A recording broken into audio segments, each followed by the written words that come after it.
Baron Samedi is a fictional character from the James Bond novel and film Live and Let Die. In the novel, Baron Samedi is a voodoo figure with whom Mr. Big has chosen to identify himself with to inspire fear among his followers. In the film, he was a separate character and henchman to Dr. Kananga and a major antagonist. Samedi was portrayed in the screen by the late actor, dancer, choreographer and singer Geoffrey Holder.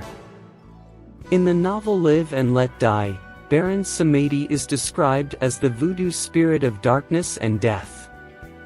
No such character appears in the novel, although many people in Harlem and elsewhere believe the novel's main villain, Mr. Big, to be a manifestation of Samedi himself or perhaps his zombie.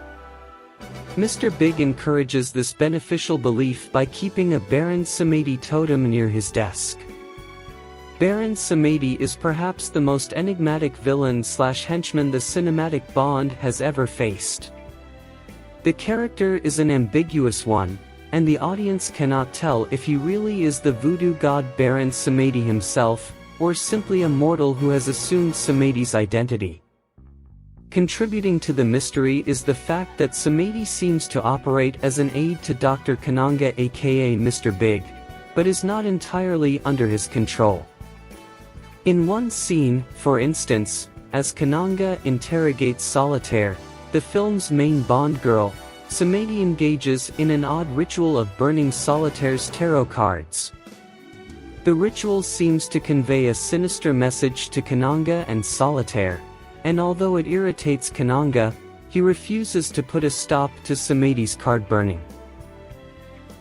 Baron Samedi is first introduced as a so-called entertainer who does a voodoo dance act for tourists, fatly laughing multiple times, when James Bond arrives at the island on which most of the action takes place. The announcer introduces Samedi as an immortal, though obviously neither Bond nor the viewer seem to think much of it at the time.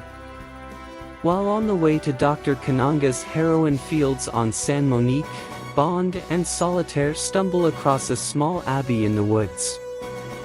There, Samedi, now without makeup, coat and hat, sits on a tombstone and greets the two. He gives the appearance of a friendly native, playing a flute and telling the couple he feels it is going to be a beautiful day for them. Bond and Solitaire continue their journey, and after they are out of sight, Samedi warns Kananga with a radio built into his flute, telling the drug lord that they're heading for the hill. After Bond has been captured in New Orleans and been brought to the crocodile farm, Samedi, now dressed in a black suit, meets with Kananga while the latter confronts Solitaire for her betrayal, as he wants to know why she betrayed him although he gave her everything and she lacked for nothing. She tells him that the cards foresaw it. Kananga angrily smacks the medium to the ground, telling her that in proper time he would have given her love and that she knew that.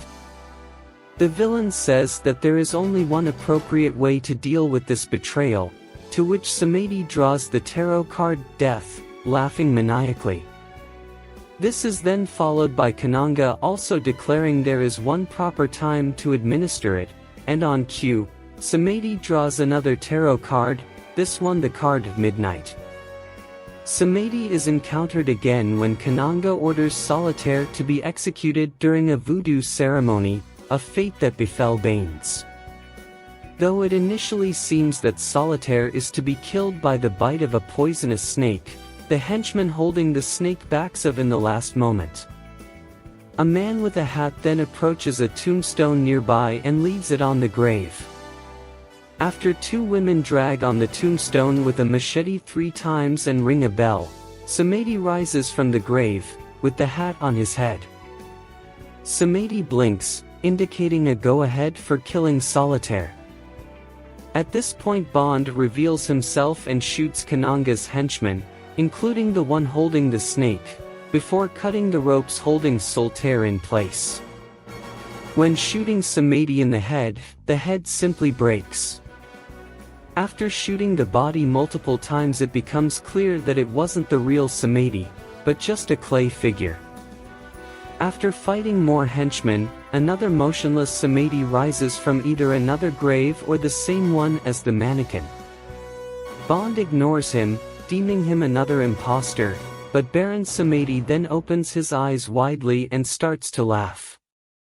He then takes the machete from the tombstone and engages Bond in a short fight, but Bond hits him in the stomach and knocks him back, causing Samedi to fall into the coffin full of poisonous snakes, where he is bitten multiple times.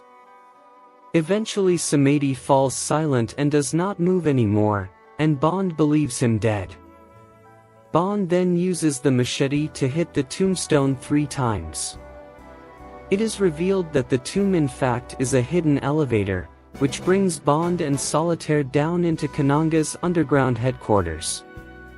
But at the very end of the film, at the point when Bond typically has achieved total victory in the Bond films, we see Baron Samedi riding on the front of the speeding train carrying him and Solitaire, laughing demonically as the camera zooms in to focus on him while the credits start playing, further suggesting that he is in fact a supernatural character, a first, and so far only, besides Solitaire, for the Bond films. Baron Samedi has never reappeared in any subsequent Bond film, unlike the henchman Jaws and Mr. White or the main villain Ernst Stavro Blofeld, most likely because Samedi is inseparably connected to voodoo and Bond never had to deal with this cult again, but neither has the series endeavored to solve the mystery of Samedi's nature.